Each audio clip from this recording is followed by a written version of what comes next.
நம்ம ஊர்ல இந்த கேரளாலாம் வந்து இன்னும் யானை எல்லாம் வீட்டுல வச்சு வளர்க்குறாங்க. அந்த இது எப்படி சொல்றாங்கன்னா, இந்த யானை சின்னதா இருக்கும் போதே காலில் வந்து சங்கிலி போட்டுடுறாங்க. யானையை வந்து நம்ம கட்டுப்படுத்த முடியுமா? ஒரு எத்து விட்டுச்சுன்னா முடிஞ்சது கதை. அப்படி சுருட்டி அப்படி விசிறி அடிச்சிடும், அவ்வளவுதான், ஒன்றும் பண்ண முடியாது. ஆனா இந்த யானை சின்னதா இருக்கிற போதே சங்கிலியை கட்டி விட்டுறாங்க.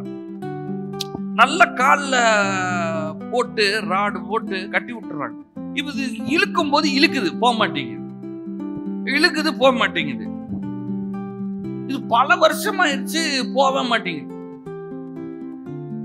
சின்ன வயசுல போட்டு விட்டுறாங்க அந்த செயினை. இழுத்து இழுத்து பார்க்குது, போவே முடியல.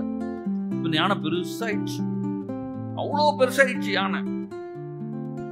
அந்த யானைக்கு வந்து அந்த சத்தம் கேட்குமா, காலில் மாட்டிருக்கு பார்த்தீங்களா சங்கிலி, சத்தம்லாம் கேட்குது. இப்போ யானைய சங்கிலியில கட்டுனதை அவுத்தே விட்டுட்டாங்க. இப்ப சும்மா ராடு தான் இருக்குது, உள்ள ரவுண்டா காலுக்கு ஏற்ற மாதிரி என்ன இருக்குது, அந்த பைப் மாதிரி போட்டு வச்சிருக்கிறாங்க. அது சும்மா இப்படி இப்படி கால் ஆட்டும் போது என்ன பண்ணுது, சத்தம் கேக்குது, சிங் சிங் சிங்னு. இந்த யானை நினைச்சிட்டு இருக்குது நம்மளை கட்டி வச்சிருக்கிறாங்கன்னு. ஆனா சங்கிலியை அவுத்து விட்டே பல வருஷம் ஆச்சு. ஆனா இது போகவே செய்யாது. எல்லாரும் கூப்பிடுறாங்க, வா யானை வா யானை வா. இல்ல சார் வர முடியாது, என்னால கட்டி போட்டுருக்காங்க. கட்டி போடல, அதை அவுத்து விட்டாங்க. இல்லங்க கட்டி போட்டிருக்காங்க. எப்ப கட்டினாங்க? ஐயோ சின்ன வயசுல கட்டாங்க. இல்லப்பா அவுத்து விட்டாங்களே உனக்கு. அங்க அவுக்குதான், அங்க பாரு சத்தம் கேக்குதுன்றது. இது எங்க கட்டி இருக்குது? சங்கிலி காலில் கட்டல, மனசுல கட்டிட்டாங்க. இந்த மாதிரி நம்ம மனசுல நிறைய கட்டி வச்சிருக்குது.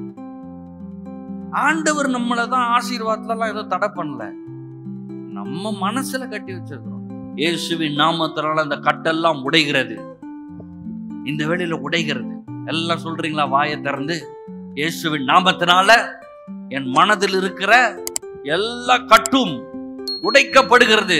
எல்லாம் சத்தமா சொல்லுங்க, இயேசுவின் ரத்தத்தினால, இயேசுவின் ரத்தத்தினால என் மனதில் இருக்கிற எல்லா அரண்களும் இப்பொழுதே உடைகிறது.